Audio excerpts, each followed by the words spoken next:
Assalamualaikum warahmatullahi wabarakatuh.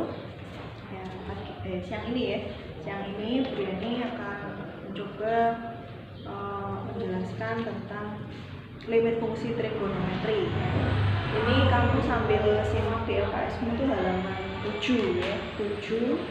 Kemudian hari ini nanti saya coba untuk sampai di contoh nomor 1 ya, halaman 9 itu ya.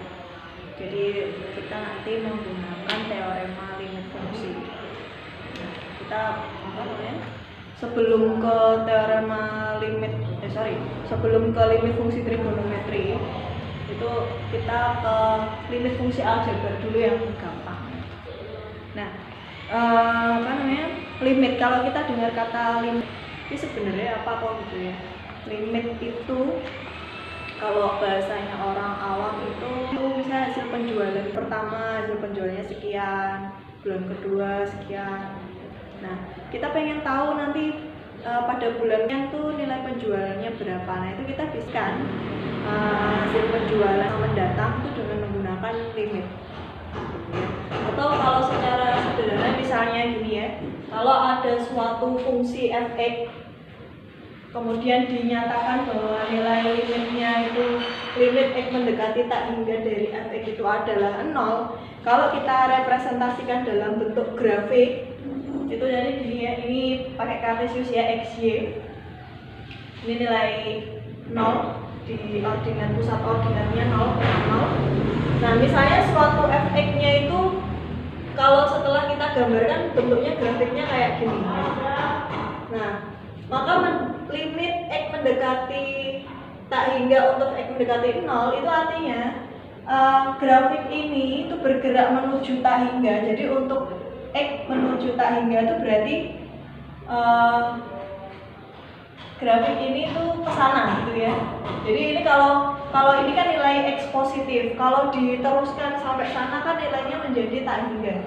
Nah, kalau kita katakan ini grafiknya kok semakin mendekati sumbu x, nah berarti kan nilai y-nya ini kan hampir menyentuh nilai 0. Jadi nilai y-nya tuh semakin turun. Artinya gini, kalau ada limit x mendekati tak hingga f(x) sama dengan 0, artinya kalau misalnya f(x) ini adalah suatu misalnya prediksi hasil penjualan, berarti dikatakan perusahaan tersebut itu mengalami penurunan hasil penjualan. Jadi suatu saat di masa mendatang tuh hasil penjualannya akan habis atau mendekati nilai 0. Meskipun kalau nilai limit itu tidak pernah sampai benar-benar menyentuh nilai 0. Jadi hanya pendekatannya saja. Jadi kenapa kok bisa dikatakan tidak pernah sampai menyentuh 0? Itu bisa itu nilainya di 0,0001. Nah, ini jadi tidak pernah benar-benar sama dengan 0. Tapi dengan menggunakan limit ini kita katakan kan tadi kan limit itu menggantikan kalimat pendekatan. Kalau misalnya f(x) ini hasil penjualan suatu perusahaan, berarti limit menuju tak hingga dari f(x) ini berarti kalau dibahasakan pakai bahasa kita ya, nggak bahasa matematika itu, berarti hasil penjualan dari perusahaan tersebut itu mengalami penurunan dari waktu ke waktu sehingga suatu saat nanti nilainya akan habis gitu. Jadi nilai penjualannya itu limit ya, jadi pengertiannya limit.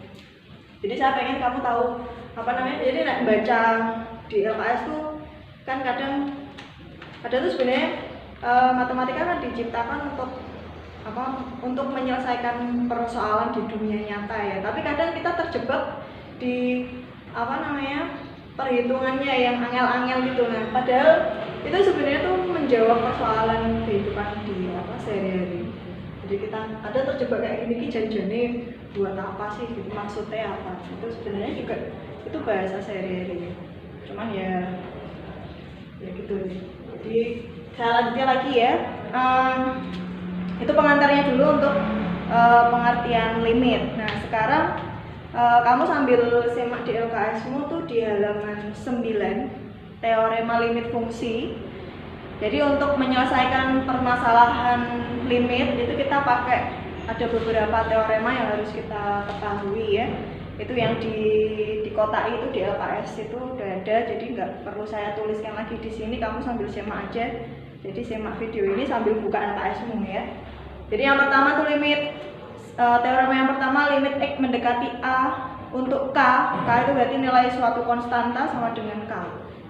Terus nomor 2, limit X mendekati A X, itu berarti X mendekati A berarti sama dengan A ya. Kemudian limit X mendekati A Fx, itu berarti Fa. Kemudian ini berarti teorema limitnya ini masih dalam fungsi secara umum ya, jadi belum masuk ke fungsi trigonometri. Jadi kita langsung ke contoh aja ya. Jadi di situ nanti bisa ya. Di contoh yang nomor 1, hitunglah nilai limit fungsi aljabar berikut di halaman 9 itu ya. Limit X mendekati 2 untuk 2X min 5, nanti berarti fungsinya masih fungsi aljabar ya. Kalau bentuknya kayak gini itu fungsi aljabar. Kalau limit nanti fungsi trigonometri, berarti nanti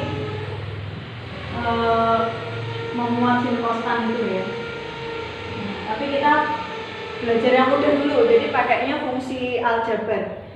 Limit X mendekati 2 untuk 2X min 5 itu sama dengan kita menggunakan sifat 6. Kamu lihat di kotak itu berarti pakai sifat 6 ini dianggap sebagai ini Fx, ini Gx.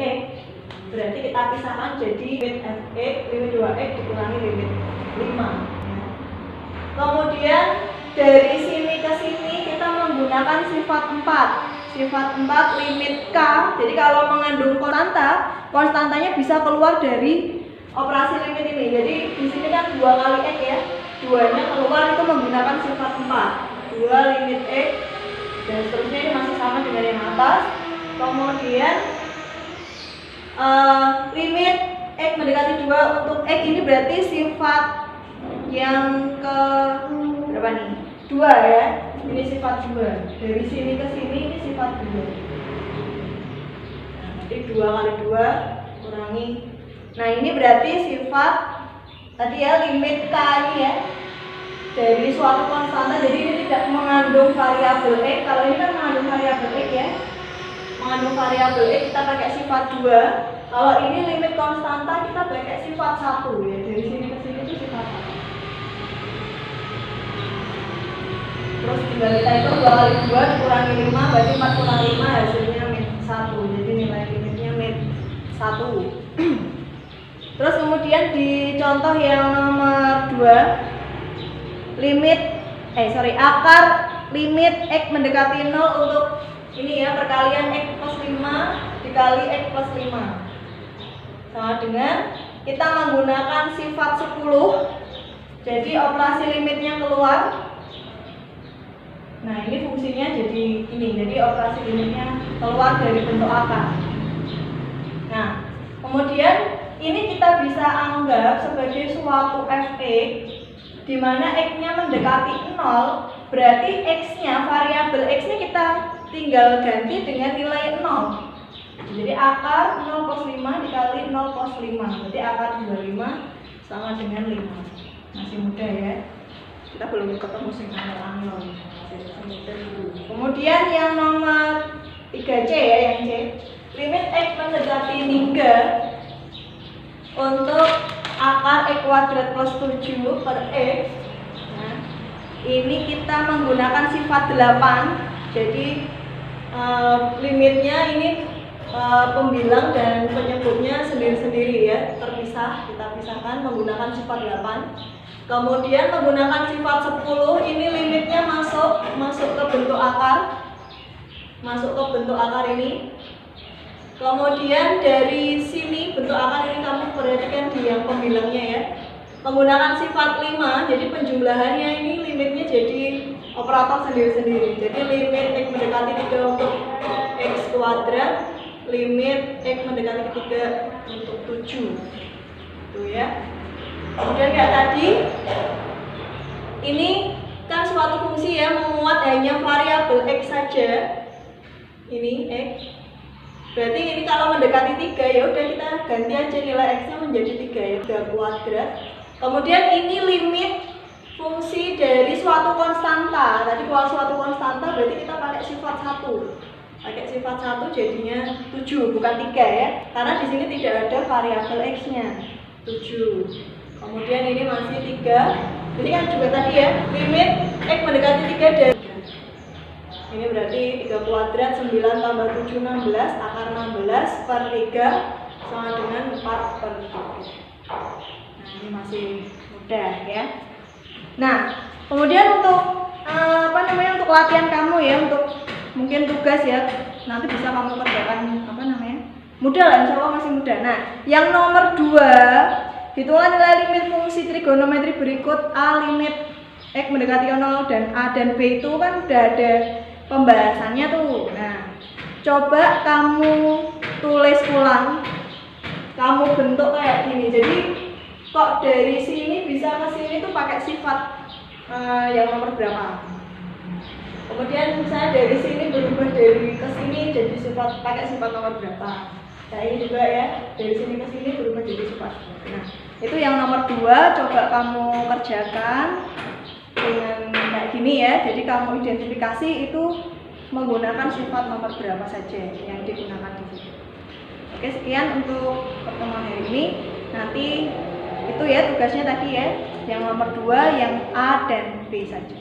Oke, sekian. Wassalamualaikum warahmatullahi wabarakatuh.